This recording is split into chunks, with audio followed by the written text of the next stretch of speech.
ক্যারিয়ারের প্রথম দুই টেস্টে 5 উইকেট নেওয়া প্রথম বাংলাদেশি বোলার হিসেবে রেকর্ডের পাতায় নিজের নাম লেখালেন তিনি। 1950 সালে ওয়েস্ট ইন্ডিজের সনি রনদিনের পর দ্বিতীয় অফ স্পিনার হিসেবে এই কীর্তি করেন মেহেদী Hasan. First Bangladesh player to take. মিরাজের আগে অভিষেকে 5 বা তার বেশি উইকেট শিকার করেছিলেন বাংলাদেশি 6 বোলার, কিন্তু নিজেদের দ্বিতীয় টেস্টে কেউই 4 উইকেটও নিতে পারেননি।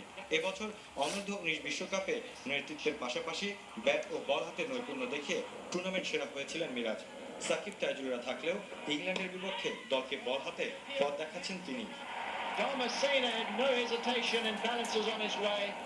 ঢাকা টেস্টে প্রথম ইনিংসে দলের ব্যাটিং ধস রুখে দিতে পারেননি, কিন্তু স্পিন বিষে জ্বালা ধরিয়েছেন ইংলিশ ব্যাটসম্যানদের। প্রথম দিনেই ফিরেছেন অ্যালিস্টার কুক ও গ্যারি ব্যালেন্সকে। দ্বিতীয় দিনের শুরুতেই ফেরালেন ইংল্যান্ডের ভরসা হয়ে থাকা মঈন আলী ও Johnny বেয়ারস্টোকে। Good shot at all from Moeen Ali.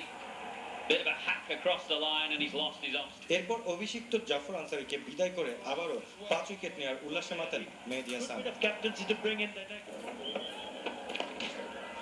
এমনকি বাংলাদেশের মাথা ব্যথার কারণ হয়ে দাঁড়ানো অষ্টম উইকেটে 99 রানের জুটি ভাঙার দায়িত্বটা নিজের কাঁধে নিয়েছেন মিরাজ, ক্রিস ওকসকে বিদায় করে। But also good from Mahedi.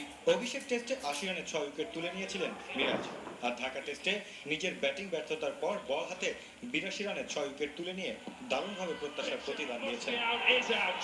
তাতে ক্যারিয়ারের শুরুতেই অসাধারণ কিছু করার ইঙ্গিত দিলেন তরুণ এই allrounder. Simple decision for Mominur Ripon, ATN Bangla. With Joe Root.